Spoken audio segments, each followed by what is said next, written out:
Vamos allá.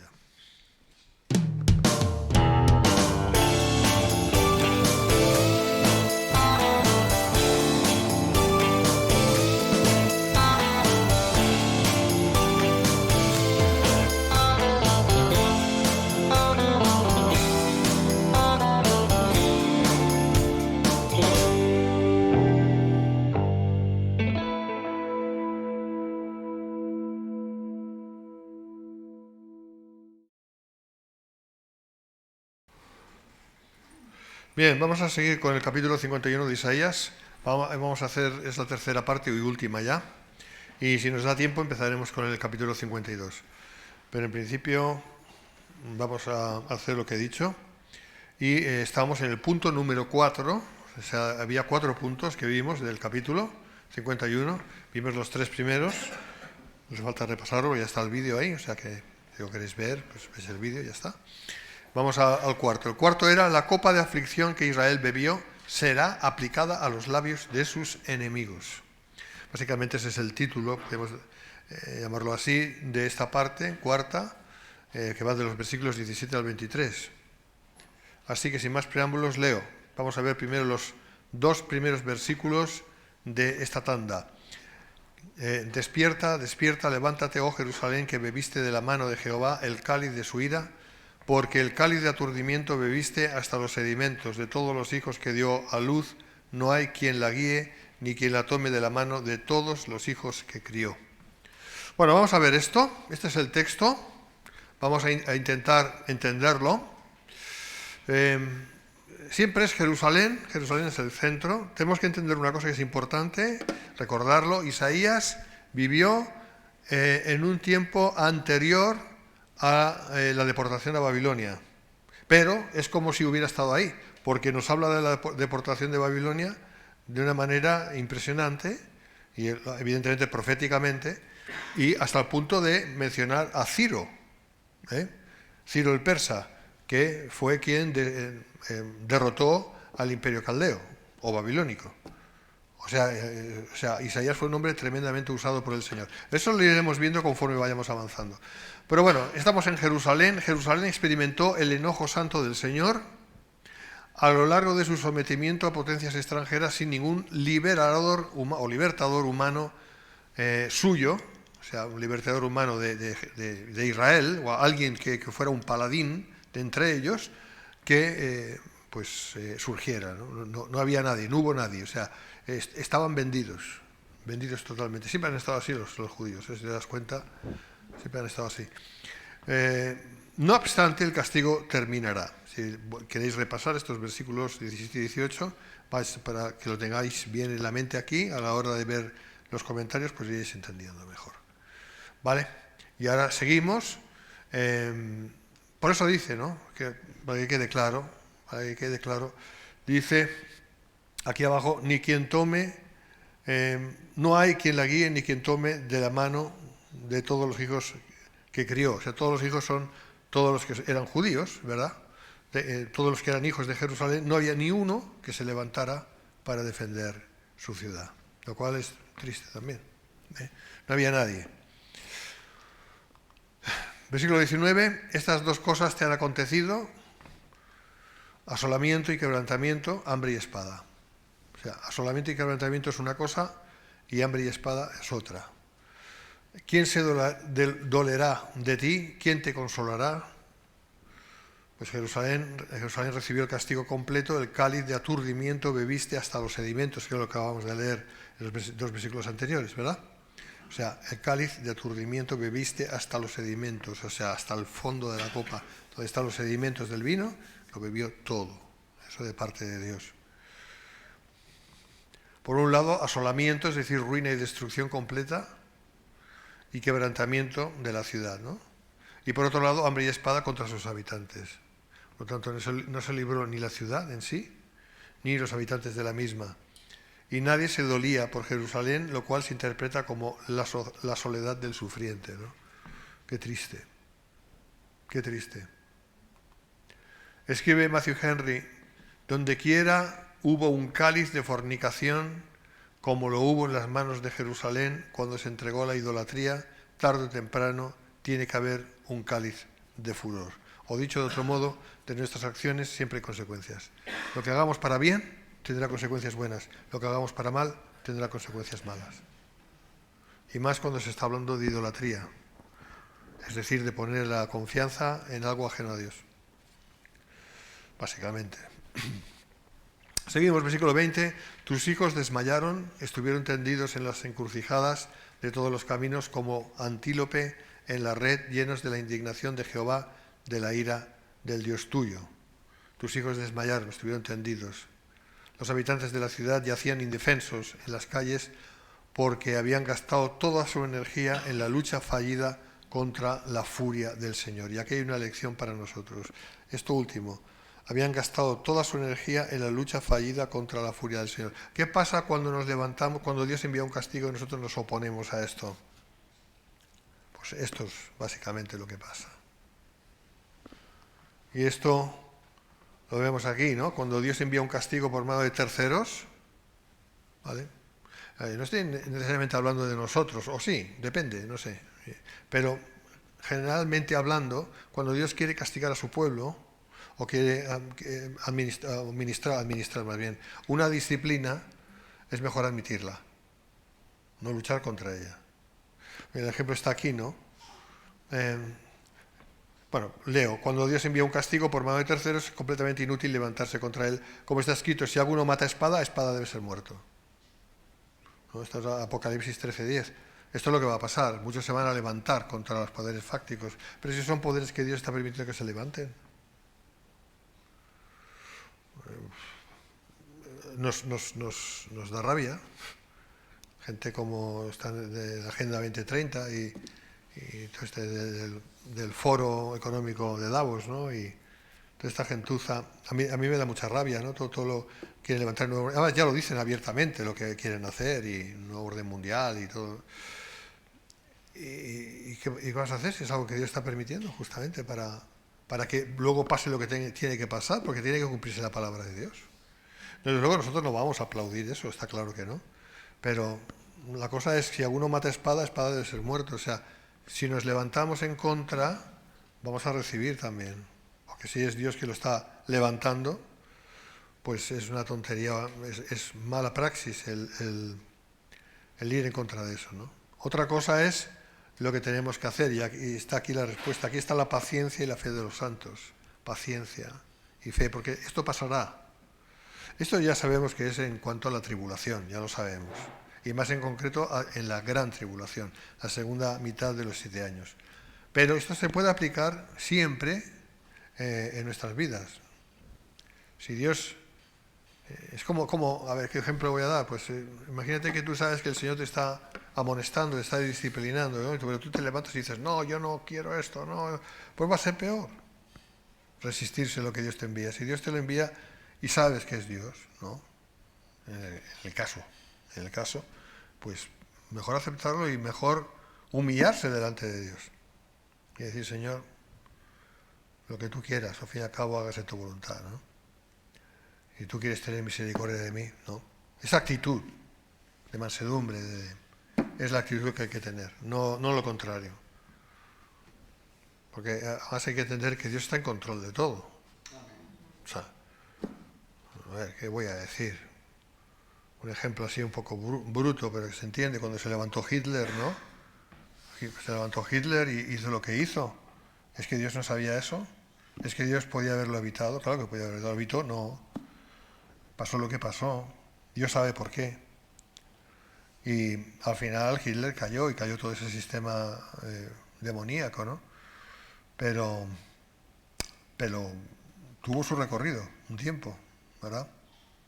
Hay cosas que a lo mejor no logramos entender. Pero imagínate que, no sé, que antes de tiempo se hubiera levantado contra Hitler. Bueno, eso pasó, de hecho. Pasó, que intentaron atentar contra Hitler varias veces. Y todas las veces que atentaron contra él, le salió mal.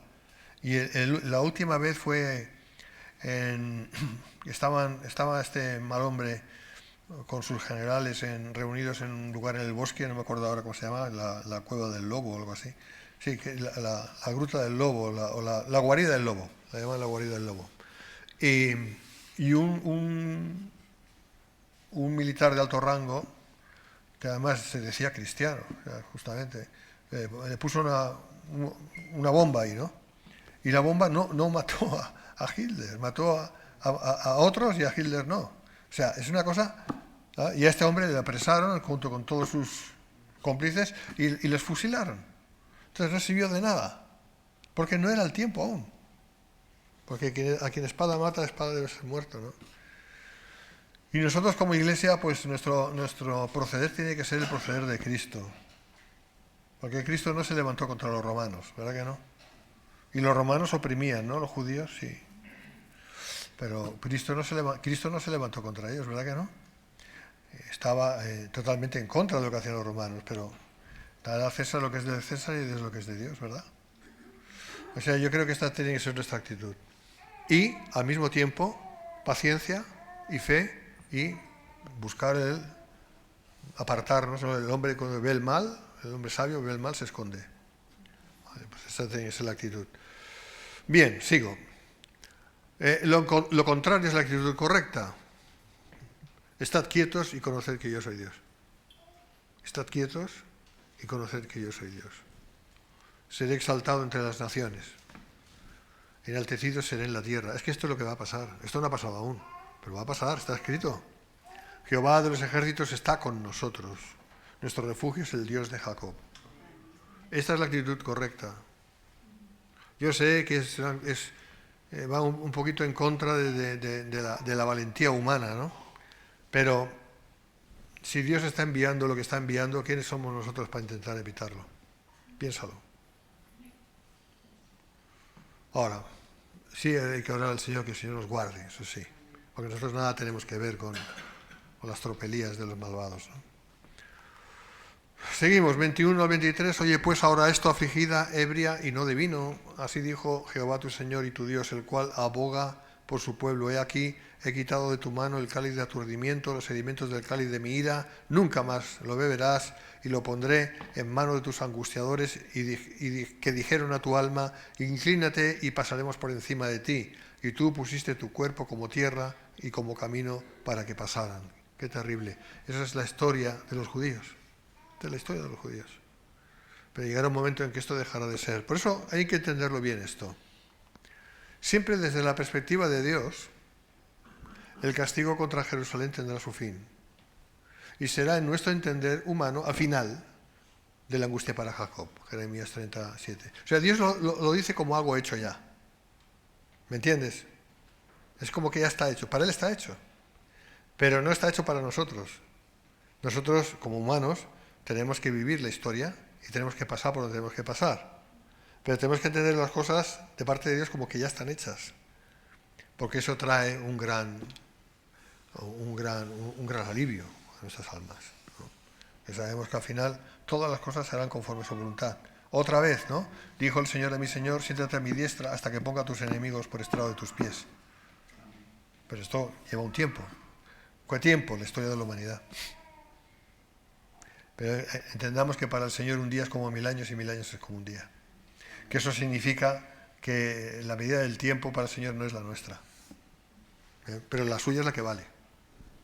Más que nada porque todo está hecho desde antes de la fundación del mundo. Con mayor motivo. Siempre desde la perspectiva de Dios. Acertadamente escribe MacArthur, le cito, Jerusalén estaba ebria tras beber tanto del cáliz de la ira de Dios, pero a diferencia de Babilonia, que bebió el furor de la ira de Dios hasta la última copa, o va a beber más bien, Apocalipsis 18:6, esto tiene que aún que pasar, pero es que va a pasar, ¿eh? A Israel se le quitará el cáliz antes de la consumación de toda la ira, y se pasará a los opresores de Israel para que beban todo el furor divino. Va a parecer que no, pero va a llegar un momento en que el Señor va a decir, hasta aquí. Ya mi pueblo, hablando de Israel, ya mi pueblo no va a sufrir más. Hasta aquí. Ahora, todo lo que los demás habéis querido para mi pueblo, lo vais a tener vosotros. Hasta que desaparezcáis. Así va a ser. Así va a ser. En principio esto nada tiene que ver con la Iglesia, pero es que entendamos siempre que Isaías habla a Israel, no habla a la Iglesia, ¿eh? Esperemos que nosotros salgamos antes de todo esto. Esperamos que sí. Y veamos más palabra al respecto. Jeremías 25:15, porque así me dijo Jehová, Dios de Israel, toma de mi mano la copa del vino de este furor y da a beber de él a todas las naciones a las cuales yo te envío, y beberán y temblarán y enloquecerán a causa de la espada que yo envío entre ellos. El cumplimiento de esto lo sabemos, porque está escrito en la palabra en Apocalipsis, en el libro de Apocalipsis, ¿no?, acerca de las trompetas y de las copas. Sellos, trompetas y copas. Los sellos destapan las trompetas, el séptimo sello destapa las trompetas, la séptima trompeta destapa las copas de la ira. Y sabemos, por ahí está escrito con detalle lo que va a pasar. Ahora, lo que curioso es que los malos de este mundo, los poderosos malos, tienen una Biblia en sus casas también, pero no se aperciben, no creen lo que está ahí escrito. Piensan que son historietas, ¿no? O algo así. Pero cuando se empieza a cumplir, se darán cuenta. Y pues será ya tarde, porque esto está escrito y se va a cumplir como está escrito. Vamos a ver más. Interesante lo que seguimos leyendo en Jeremías. Vamos a seguir viendo Jeremías, luego veremos la cita. Les dirás pues, así ha dicho Jehová de los ejércitos, Dios de Israel, bebed y embriagaos y vomitad y caed y no os levantéis a causa de la espada que yo envío entre vosotros. Y si no quieren tomar la copa de tu mano para beber, les dirás tú, así ha dicho Jehová de los ejércitos, tenéis que beber. Si no quieren, no, tenéis que beber. Porque he aquí que a la ciudad en la cual es invocado mi nombre yo comienzo a hacer mal. ¿Y vosotros seréis absueltos? No seréis absueltos, porque espada traigo sobre todos los moradores de la tierra, dice Jehová de los ejércitos. Esto es lo que va a pasar. Ahora se levantan los malos, ahora se levantan con leyes que son absolutamente nefandas. Todo lo que tú quieras, Dios está en control. Llega un momento en que esto se va a cumplir a cabalidad. Y nadie va a escapar. Si no se arrepienten, claro. Jeremías 25, del 27 al 29. Aunque las naciones impías hagan pacto para mantener una normalidad, no lo conseguirán, porque el castigo de Dios será imparable. Si Jerusalén fue castigada, ¿cómo no lo van a ser las naciones enemigas de Dios? Imagínate, ¿no? Bien, está aquí el capítulo 51. No sé si queréis que sigas en el 52. No queda mucho. Sí, es 52. Bueno, la mayor parte de este capítulo prosigue con el mismo tema del capítulo anterior. Y los tres últimos versículos entran en el tema siguiente, el cual trata de la persona del Redentor, hablará sobre el Mesías, de su humillación y de su exaltación. ¿Vale? Esto es, a grosso modo, lo que es este capítulo. Me voy a quedar en el punto 1, así que no hace falta que lea lo demás. Dios anima a los suyos en el exilio a que tengan esperanza. Básicamente es eso, ¿no? Vamos a ver del 1 al 6. Y vemos los dos primeros versículos. Despierta, despierta, vístete de poder, oh Sión, vístete tu ropa hermosa, oh Jerusalén, ciudad santa, porque nunca más vendrá a ti incircunciso ni inmundo. Sacúdete del polvo, levántate y siéntate, Jerusalén, suelta las ataduras de tu cuello, cautiva, hija de Sión. Para este es el llamamiento de Dios general para los judíos. Esto es un vamos a decir, un canto de esperanza, ¿no? O una declaración de esperanza de que al final Israel será Israel de nuevo, como Dios quiere que sea. Se insta aquí al pueblo de Dios, cito en Jerusalén, a que se vista del poder de Dios mediante la fe, es decir, a que de todo corazón confíe en Dios. Este es el llamamiento de Dios siempre para su pueblo. Si así hiciere, sus enemigos iban a desaparecer. Si hubieran hecho esto, ¿vale? Estamos hablando siempre de hipótesis, porque nunca pasó. Sus enemigos no hubieran podido nada contra el pueblo de Dios. Parte del pacto es condicional. Parte del pacto es condicional, aunque es incondicional a la postre. Condicional porque depende de la obediencia. Esto es en cuanto a Israel, ¿Me seguís? Parte del pacto es condicional porque aquí lo vemos, depende de la obediencia de ellos. Si su obediencia hubiera sido real y podían haber obedecido en muchas cosas, podían haber obedecido, el castigo no hubiera sido lo mismo, ni mucho menos. Pero el pacto de los pactos sobre Israel, por llamarlo así, es incondicional porque significa que al final Dios va a hacer su voluntad y va a salvar a Israel. ¿Me explico? O sea que no queda al arbitrio de la voluntad de ellos. Porque entonces hubiera sido un fracaso total. Y ya está. Sino que al final depende de Dios.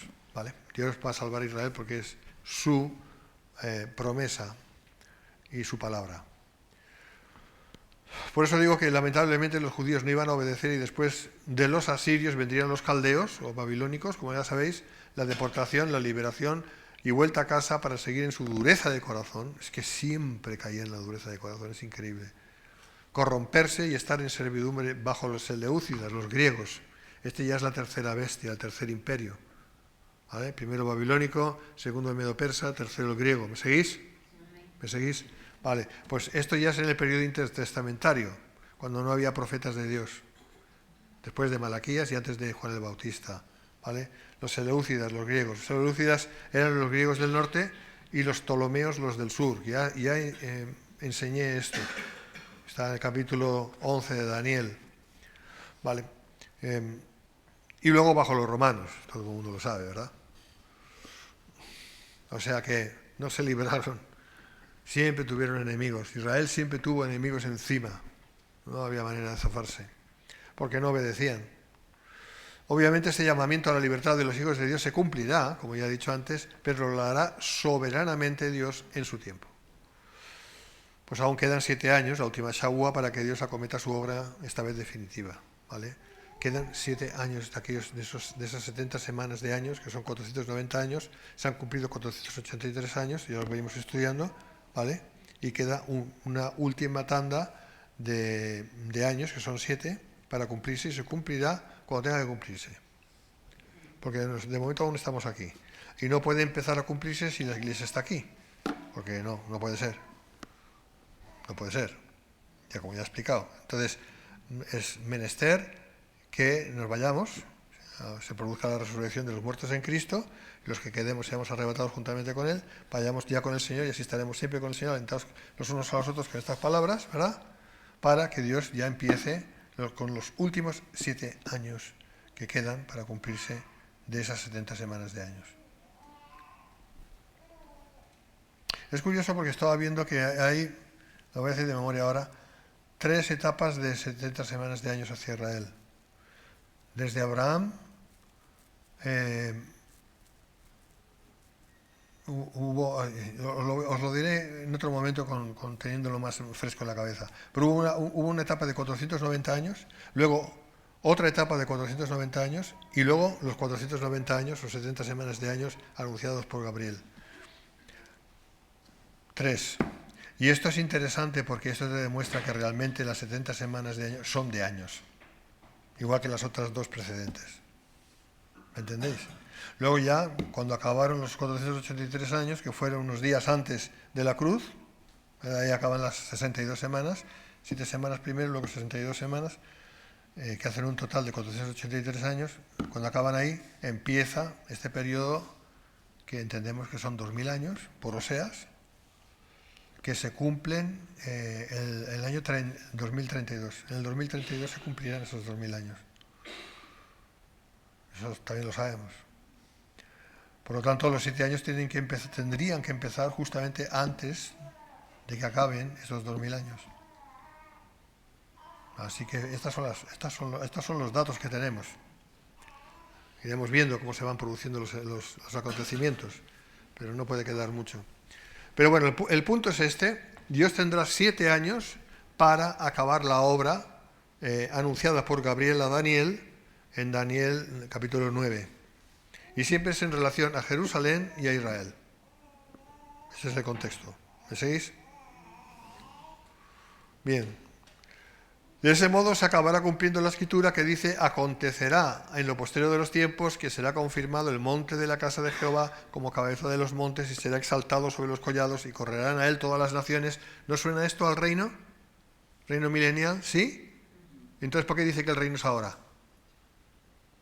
¿Es que esto está pasando?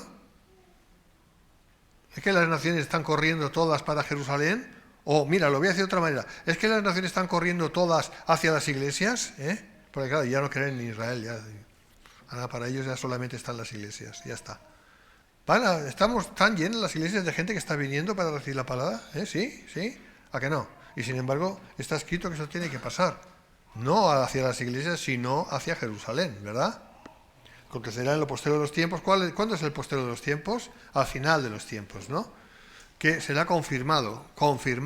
El monte, fíjate que el anticristo confirmará el pacto con muchos, pero no se trata de eso, sino se trata de la confirmación de parte de Dios, porque la confirmación de parte del anticristo no tiene valor, es un fraude. Pero muchos judíos van a creer que esta palabra se va a empezar a cumplir, se va a cumplir con la confirmación del pacto por parte de que será el anticristo, entre ellos, los judíos, y el resto de las naciones, empezando por Palestina. ¿Os dais cuenta? ¿Os dais cuenta? No sé si me estáis entendiendo. Porque va a haber dos pactos que se van a confirmar.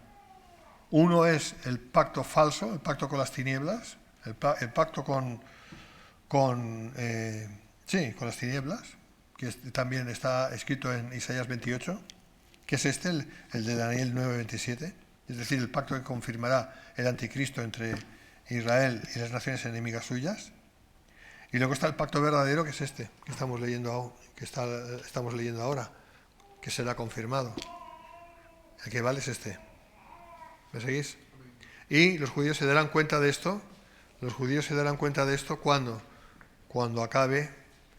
Cuando a la mitad de la semana se empezarán a dar cuenta. Uy, nos hemos equivocado. Cuando se levante el anticristo y se siente en el templo, que lo van a reconstruir, ya está todo preparado. Y se va a sentar ahí y entonces van a decir, ¿pero este qué? ¿De qué va? Este es un falso Mesías, no lo queremos. Y tendrán que huir y tal, ¿no? Pero luego, al cabo de estos últimos 3 años y medio, esta segunda mitad de años, esto es lo que pasará. Acontecerá en lo postero de los tiempos que será confirmado el monte de la casa de Jehová como cabeza de los montes y será exaltado sobre los collados y correrán a él todas las naciones. Eso tiene que pasar. Esto nunca ha pasado, jamás ha pasado, pero está escrito que tiene que pasar. Y vendrán muchos pueblos y dirán, venid y subamos al monte de Jehová, a la casa del Dios de Jacob, y nos enseñará sus caminos y caminaremos por sus sendas, porque de Sión, ¿de dónde? ¿Y qué es Sión? ¿Es Roma Sión? No. ¿Es Madrid Sión? No. ¿La iglesia tiene un Sión aquí en la tierra? ¿Tiene una sede? No. Es Jerusalén, ¿vale? Vale, pues ya está. Jerusalén, porque de Jerusalén o de Sión saldrá la ley, y de Jerusalén, bueno, ya lo dice ahí, la palabra de Jehová, y juzgará entre las naciones y reprenderá a muchos pueblos, y volverán sus espadas en rejas de arado y sus lanzas en hoces. No alzará espada nación contra nación, ni se adistrarán más para la guerra. ¿Por qué dicen que ahora es el reino? Si no para de haber guerras. ¿Dónde está el reino? ¿Por qué dicen que el reino es ahora? Y lo disfrazan con aquello de el reino espiritual, no sé qué, espiritual. ¿Qué espiritual? El reino es el reino. El reino, para ser reino, tiene que ser tangible. Se tiene que ver y tocar. Tiene que ser real. Si no, no es reino. No es nada. Y la Biblia dice, el mundo entero está bajo el maligno. Así que, ¿de qué reino estamos hablando? ¿Del reino de Satanás, quizás? No, ¿verdad? Pues esto es lo que hay, por permisividad de Dios, por permiso de Dios, claro, hasta que se cumpla la palabra de Dios, como ya estamos diciendo. Por lo tanto, no seamos engañados, no es el reino ahora. El reino tiene que venir y vendrá cuando venga el rey. Cuando venga el rey, tendremos reino, antes no. Y esto se va a cumplir. Comenta MacArthur, los invasores extranjeros dejarán de controlar la ciudad en el tiempo de su restauración final. Amén. Y eso tiene que producirse aún.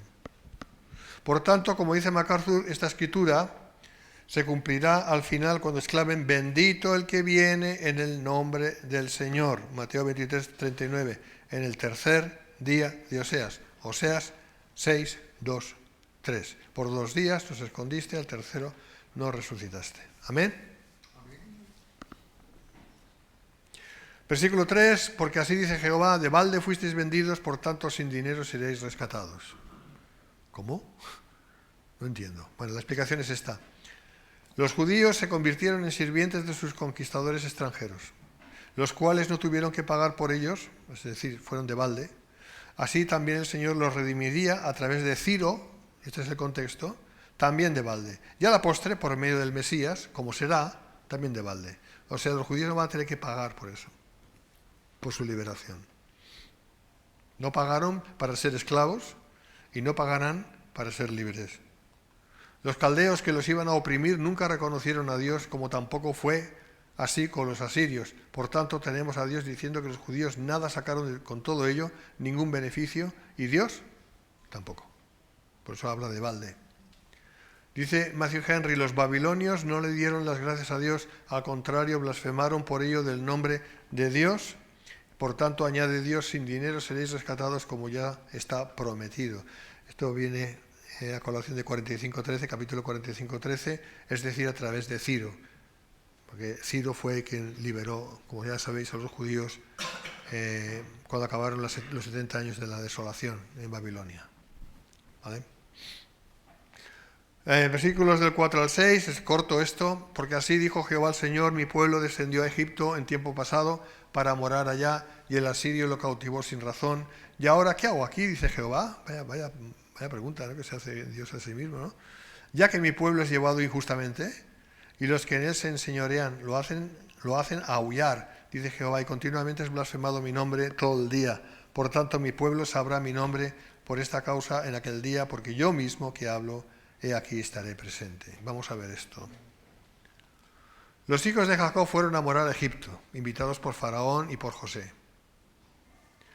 Pero años más tarde empezaron a ser maltratados, como ya sabéis, ¿no? Hasta que al final fue una nación esclava. Fueron liberados por Dios, por mano de Moisés. Por tanto, ¿por qué no habríamos de pensar que Dios les liberará de nuevo otra vez? Si ya lo hizo, ¿verdad?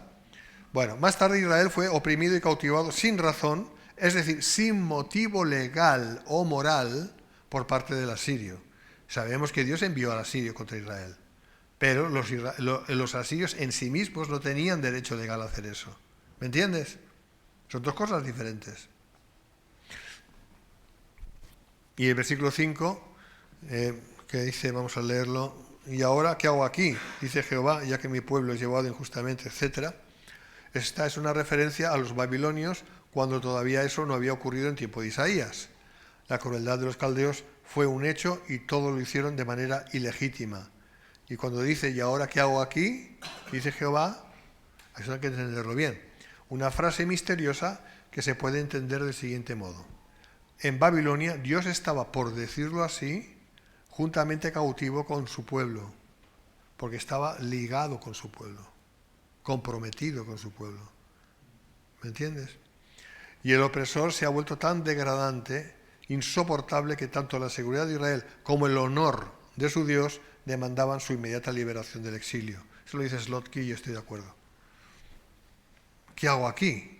Está todo parado. Está Dios hablando en términos humanos. ¿Vale? Su pueblo bajo cautiverio. Pero ya había prometido Dios por boca del profeta Jeremías que no iban a ser más de 70 años. 70 años es lo que duró ese tiempo de desolación.